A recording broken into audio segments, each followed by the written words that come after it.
Episode 21, the I Am Your Friend podcast. Another solo episode today because my life is fucking insane, dog. Things are crazy for me right now, but I just wanted to do a little check-in. Probably won't be too long of an episode because I literally don't have the time. Things are nuts right now, mainly with Post Prom, my band. Things are ramping up for the release of our new album. We just announced that last week. If you've been following along with the podcast, you've heard me talk about it for sure. September 17th, Who You Pretend to Be, the debut album from Post Prom, is going to be out. I hope you check it out. We have one single out right now called Glass, and it's been doing really well. The response has actually been super overwhelming. Just to see everybody sharing it, and the texts I've been getting, and the feedback we've been getting has just been really awesome. Let's see, this will be out Thursday, so I'm recording this Tuesday. So if you're listening to this Thursday, Friday, or Saturday, we're playing Good Bar in Buffalo this Saturday, for people listening in Buffalo. It's our first show back in over a year and a half, and I'm super excited. I feel like I kind of got the nerves out when the Blink-182 cover band I play in did a show. I was definitely super nervous for that. It was my first performance back, but that was amazing, and it was really fun, and I'm super excited for the show this week, so I hope to see a bunch of you there. And also by the time, so this will be out Thursday. Friday, we're going to be putting out another song, so if you're listening to this Thursday, that's a fun little sneak peek that you got. So the song Headrest is coming out on Friday with another music video that we did ourselves. We filmed it this past Sunday. So my life has just been nuts because we've been filming music videos and getting ready to release the album and announcing a bunch of stuff and trying to get a release show together, which I'm not sure is going to happen, or trying to figure out something. So there's a bunch going on there. Tour managing Super American in the fall, which you've also heard me talk about, and Super American's getting ready to release their album too. So I've kind of been part of that with them a little bit. Went to Fredonia with them on Friday. And they played in the basement of the house that my friends used to live at, which they call the North Pole Strip Club, just to keep, instead of just calling it the address, so that, that's not just posted on the internet, but it's a house that my friends lived at in Fredonia, that they would have shows in the basement, and it was super special to go back there with Super American and watch them play and see that there's still a bunch of kids there that will get hot and sweaty in a basement to see a band play. So that was super cool to see and witness. And Super American fucking killed it. They sound so good. If you get a chance to see them on the tour coming up, definitely check them out, because I was even they're my friends, and even in the packed basement, in Fredonia, I'm watching them play, and I'm just was blown away by their performance. It was awesome. And they played their full album front to back. And it's really good. The songs on it are phenomenal. So a bunch of exciting stuff happening as far as Buffalo music goes, and I am grateful to be a part of it. Going back to Fredonia was super fun, though. Going to that show obviously was great, and it was special and nostalgic for me. And I was with Dan McCormick. Shout out Dan. He's playing in Super American and one of my closest friends in the world, and he lived at that house and was part of, the crew that started having shows there years ago. So it was cool to be back there with him, to see that they're still doing it. Shout out all the kids that live in that house. They're all super cool, and they're doing the fucking thing. Dan Doyle specifically. I was talking to him a lot about just my experience there, and with playing the basement, going to all the shows in the basement, and also booking the shows at BJ's with Pat Walker. Shout out Pat Walker. There you go, bud. And Dan Doyle is the new person in Fredonia who's kind of taken over what we were trying to do there when we were college students, of trying to build that scene. And, after a couple years of a pandemic, not being able to have shows there, there's a bunch, the scene is still alive and well. It seems more alive now than it ever has been. So it was super cool to see and super cool to talk to those dudes. And man, it reminded me a lot of my college days, of being this kind of eyes to the sky person and thinking anything was possible, because it was there. You know, when you're within a mile rather of all your closest friends, and being able to just come up with ideas and just go for it. You know, that's all we did when we were there. And to see that is still happening with a lot of people, and following, you know, the seeing that the seeds we planted are blossoming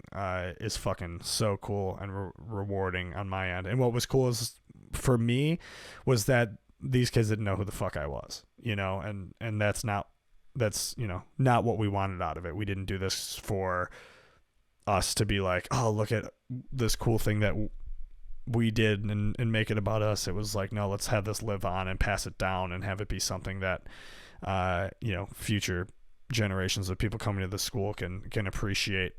And so that was cool to talk to them and see that they're still even using like the names of, you know, Last Call Entertainment, which was what Pat and John Greenan and I called it when we started it back in whatever 2016 or 2015, whenever that was. And they're still rolling with it. And so, I mean, it was kind of fun to be like, you know, I could have started that. But it is really cool to see that it's still living on and they're still doing the thing. So shout out all those guys. Shout out Fredonia, New York.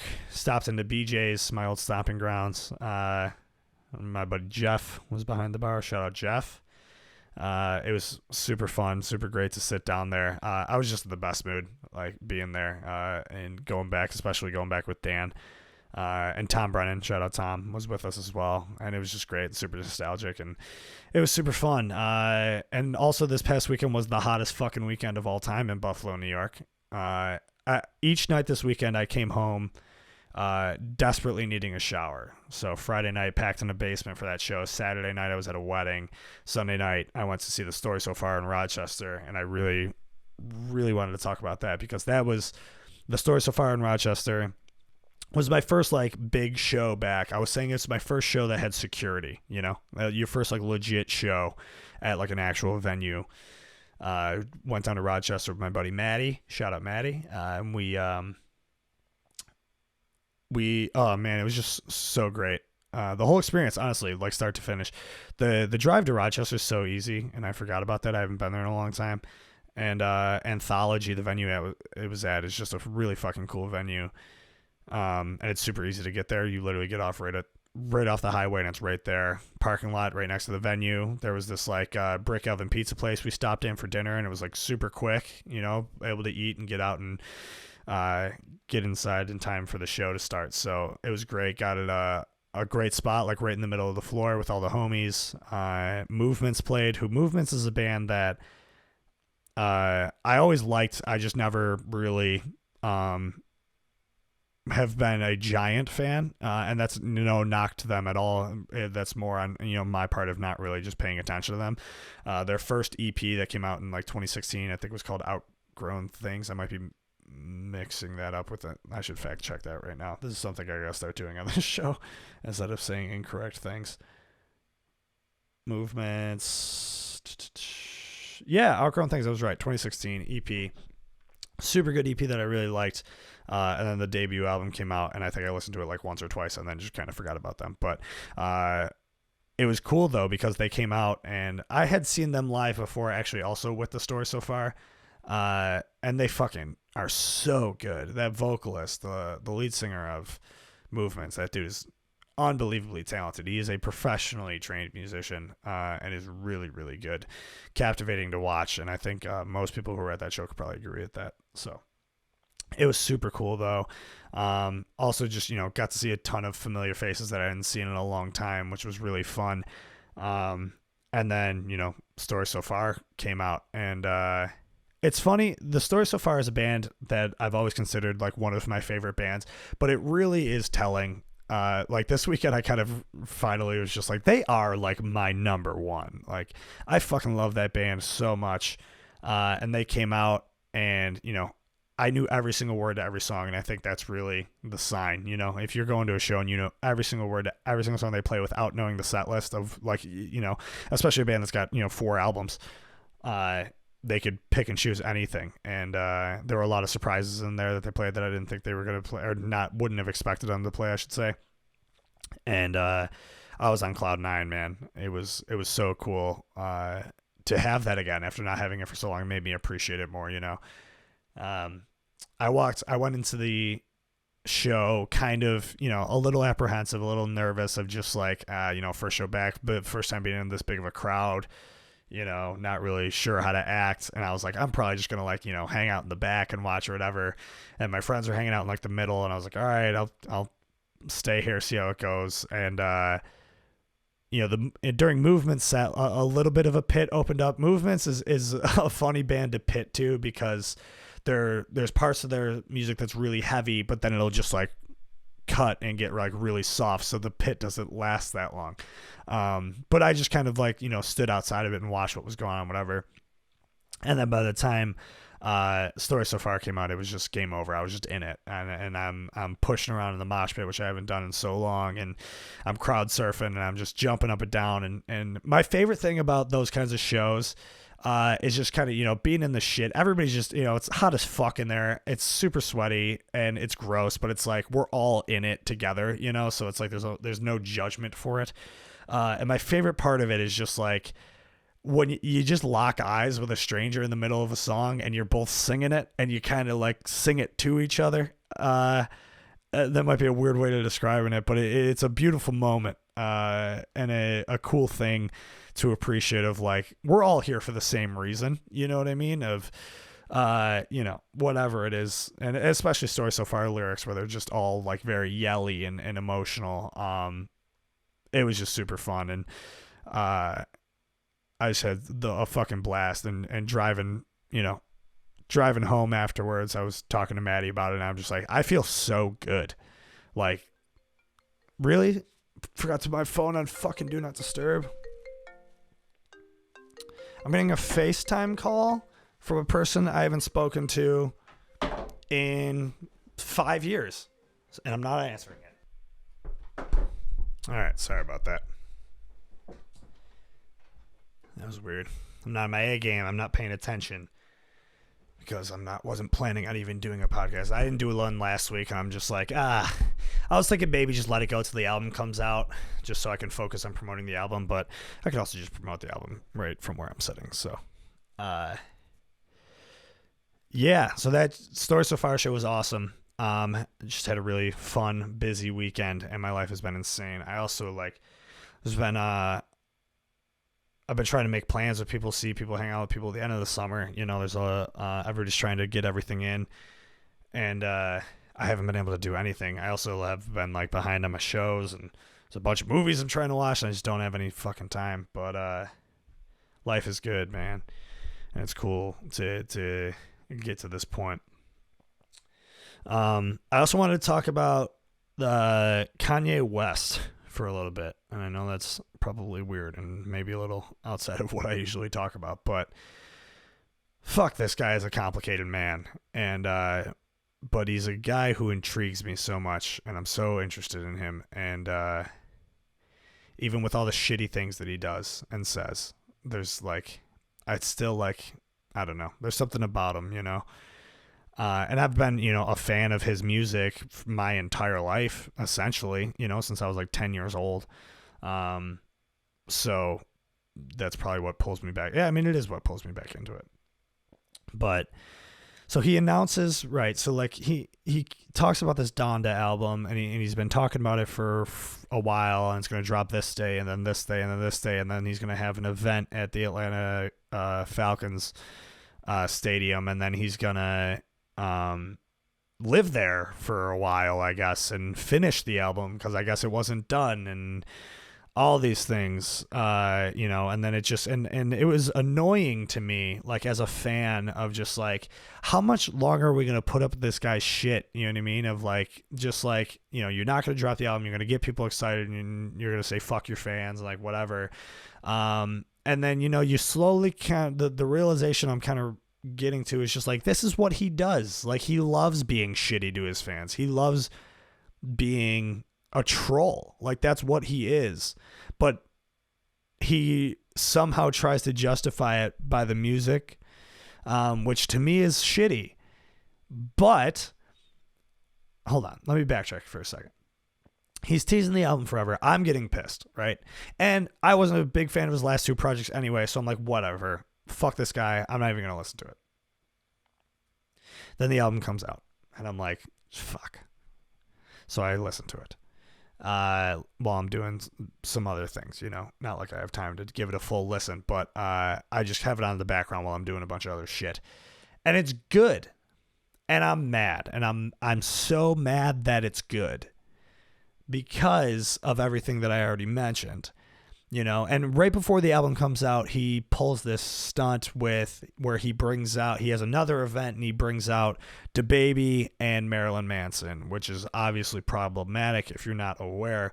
DaBaby was rapping at Lollapalooza, I believe, and went on some really bizarre rant that was extremely homophobic.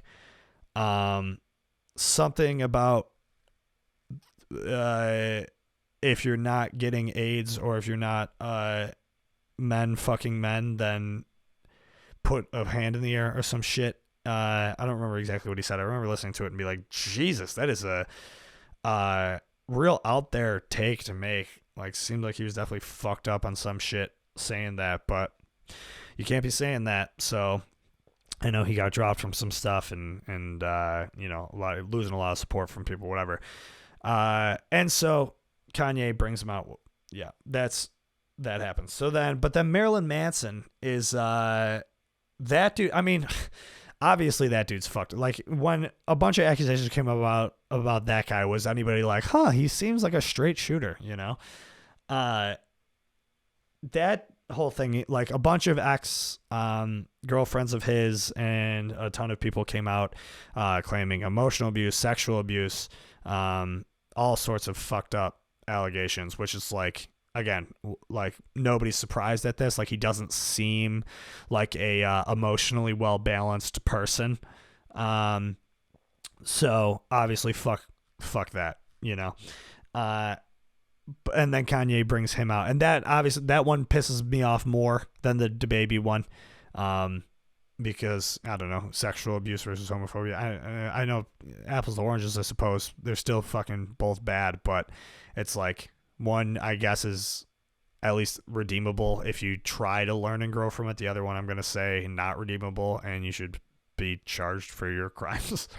But yeah, he does this, right? And I'm obviously like, fuck this dude, and everybody says fuck this and fuck this guy, and I don't know why I still listen to the album after that, because I know I shouldn't want to support him after that, but I just was curious, you know, after all these things. I'm like, all right, what does it sound like, you know? And I want to listen to it because West Side Gun and Conway the Machine were both on it, who are rappers from Buffalo, and I love them and love Griselda, and so, you know, I wanted to hear that. So but I listened to the album, and it is good, and that makes me mad. So then I start thinking about it a lot, you know, and I start thinking about the history of Kanye West and how fucking nuts this guy is, you know? Obviously, he's mentally ill. He has bipolar disorder. He's very open about it. But I went down like a little bit of a Kanye rabbit hole after the album came out, and I rewatched an interview from a few years ago when he released the album Yay, where he was on Jimmy Kimmel. And dude, he talks for so long about so much shit, and the entire time I'm like, this guy is either the smartest or dumbest person in the world. And it's so hard to tell, and that's what intrigues me about him, you know? And he starts saying a bunch of stuff about, you know, the album cover of Ye said, "I hate being bipolar, it's awesome." And he goes into that and talks about, he references his TMZ moment, which was like a big moment in Kanye's career, you know, where he like completely lashed out and freaked the fuck out. And we kind of witnessed his mental downfall on TMZ. And so he references that and talks about like why it was good that it happened, you know, and like, because that's what got him to whatever the next step. So like silver linings and everything, I guess, was his point. And that his mental illness is what makes him part of, it's part of the creative genius in him. And he mentions a point about the TMZ interview where he says that he is, one of the only people that can have something like that happen and not lose any success, like still be just as successful. And that's when I started to think about everything that he does. And I'm thinking about him supporting Donald Trump and wearing a MAGA hat and like all this shit. And then, the thing with DaBaby and Marilyn Manson. And I'm thinking about those two things specifically. And it's just is like, this dude is just he's a troll. He literally does this shit to piss people off and then prove that he can still be successful while going against everything that society says, or not society, but just like, what, people with a moral compass, I suppose, say is fucked up.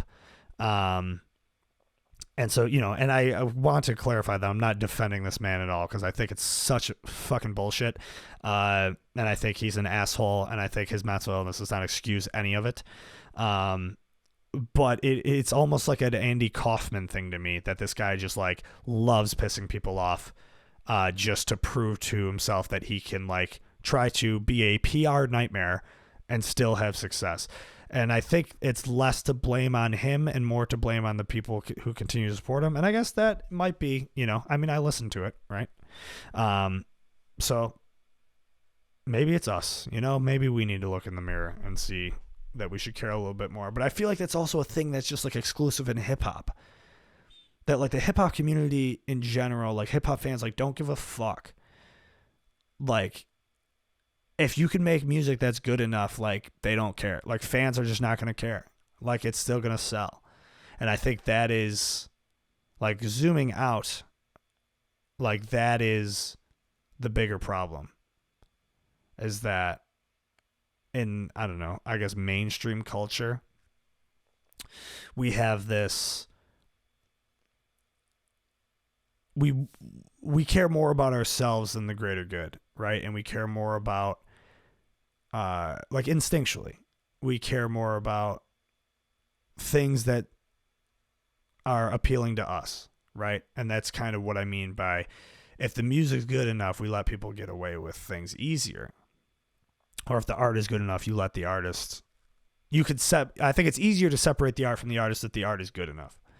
And I think that goes to that point, and that is, I've never felt so conflicted about like enjoying art before like this, and I'm on social media and I'm reading people's takes on it, and I'm just like, and a lot of people have good takes. A lot of people have, here's one take that pissed me off, is I saw someone say something about, like, I think you all just need to admit that Kanye's music hasn't been good in a long time. And it's like, all right, if we're all going to be, throwing out these opinions out here, we could talk about how Kanye has done some shitty things.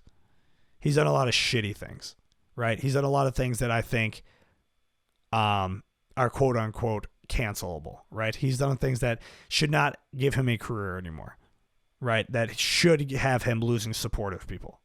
All right.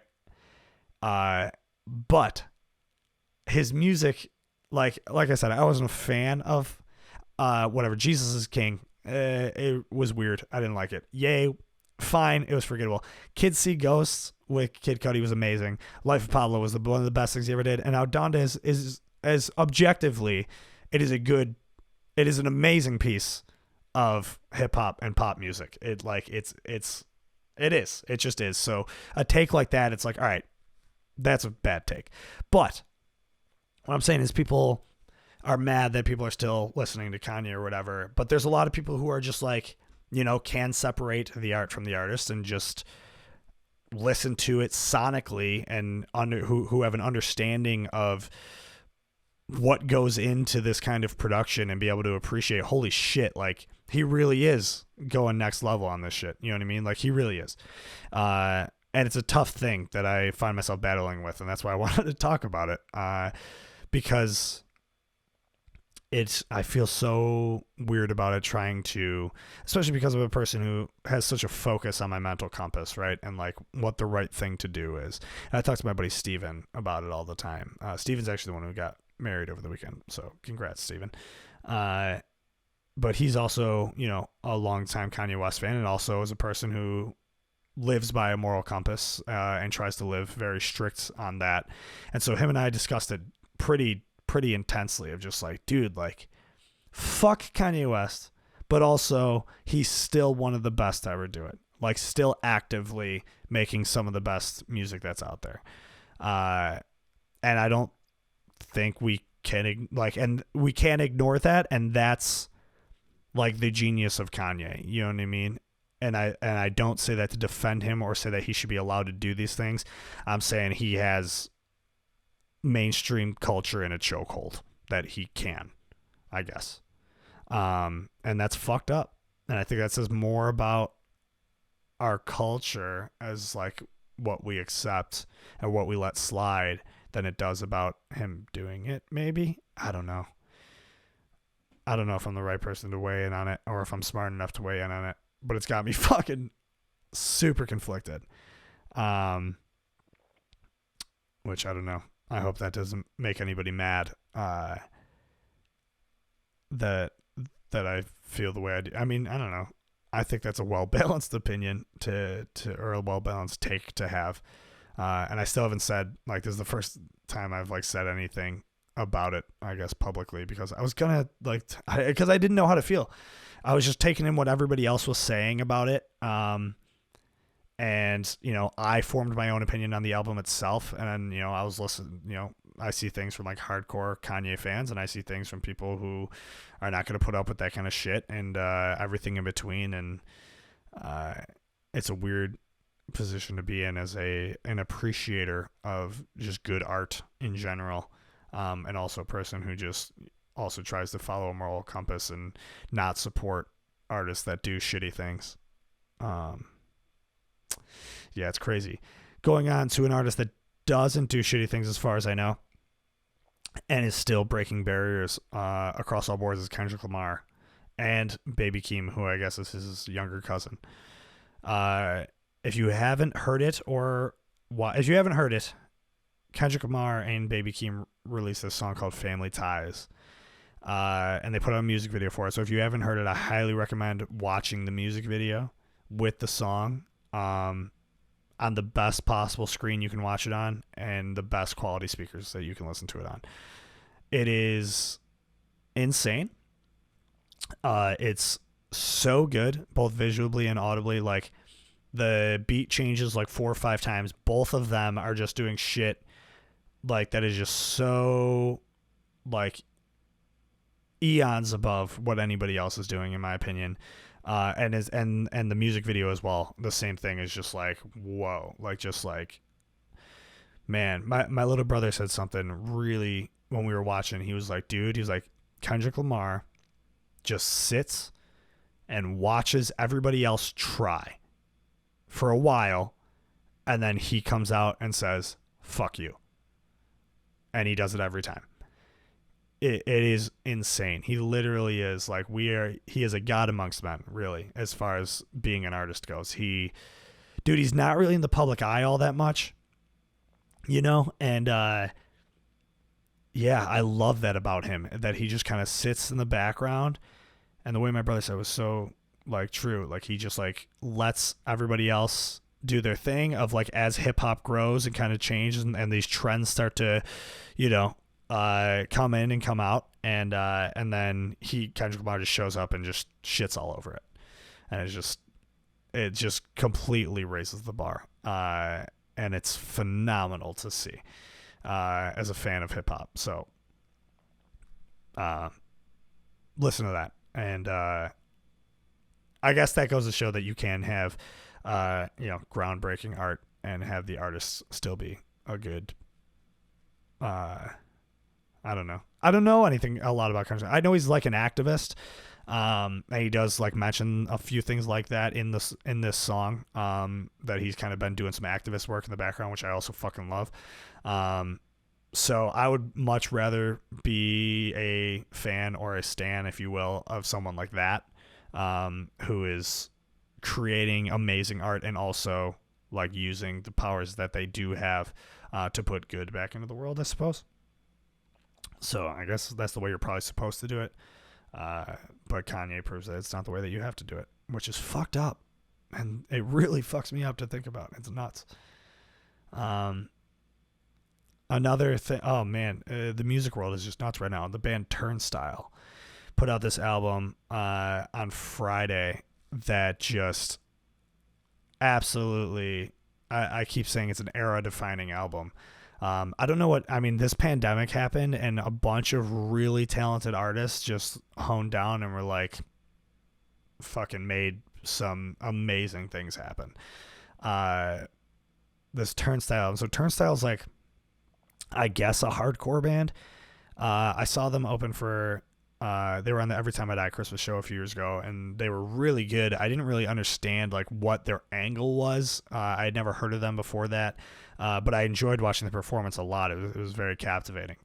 But this album they put out was just absolutely nuts, and I can't stop talking about it. It's just like it's so beyond like anything I've ever heard in that style of music. Like it's so genre blending, but done in such a good way. Like they really pull elements out of a bunch of different things and mix it together in a way that works so well, and it's so digestible to like even like the average listener. Like even if you're not into heavy music, like I think it's a really digestible album. And I don't know how they did that, but they did. I would never be a good music journalist or a good music reviewer because I don't have a very extensive vocabulary or like know enough about these kinds of things.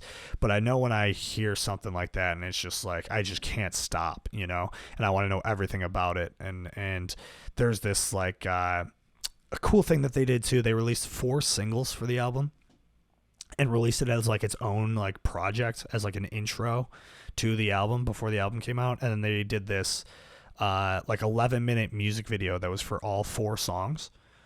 That is again was something that was just visually so compelling, and like it felt like almost like hip hop videos are always the best. They kind of always have been.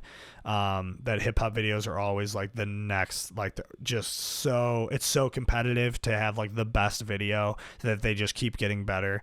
Where a lot of times in like other alternative genres, you don't really see. I mean, there's good videos, but it's never really anything too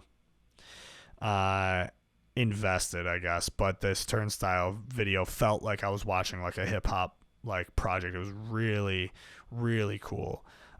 So even if you're not a fan of like heavy music, I would highly recommend checking out Turnstile and watching that Love Connection. I think the album's called Love Connection, but the Love Connection visual that's on YouTube, it's really good.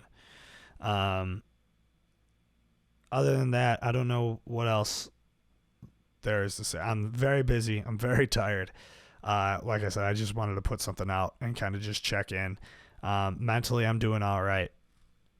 Which is good to feel, but I'm also feel like I'm kind of gonna crash and burn at some point with all this happening, but maybe not. It's all good things, right? So I guess I should be optimistic.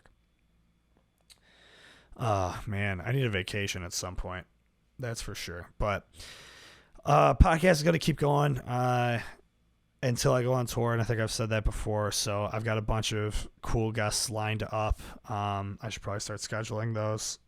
This is the thing that I don't want this to just fall on the wayside, just because my life's getting busy, which is why I'm taking the time to do this now, even though I should be doing other things. But yeah, so new Post Prom song's out. Thank you to everybody who's been listening to it and sharing it. Please continue to do so. It really means a lot and helps us out. We've been getting hit up by a lot of people just telling us how much they love the song, which is great because we've worked so hard on this and did it all ourselves. So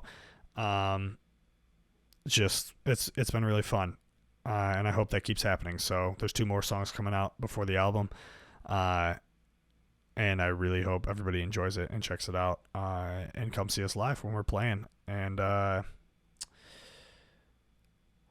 think that's all I got, man. Get vaccinated. If you haven't heard me go off about that too much. Dude, I have no... All right, I'll go into it just for a little bit. But I am so, like... what's the expression I'm looking for? I don't know. I just keep solidifying more and more that I am so good with removing these kinds of people from my life that are just like... can't understand the importance of the vaccine. You know, can't understand that this is how this ends, you know, like that's how we get out of this. And it's just like, the more I learn, you know, it's funny that there's so much, these unvaccinated people or anti-vaxxers, whatever the fuck you want to call them, there's shame behind it because they are not publicly speaking about it, you know, but then you find out. And when you find out, it's interesting. And you start to realize a lot about people. And yeah, I just don't fuck with you.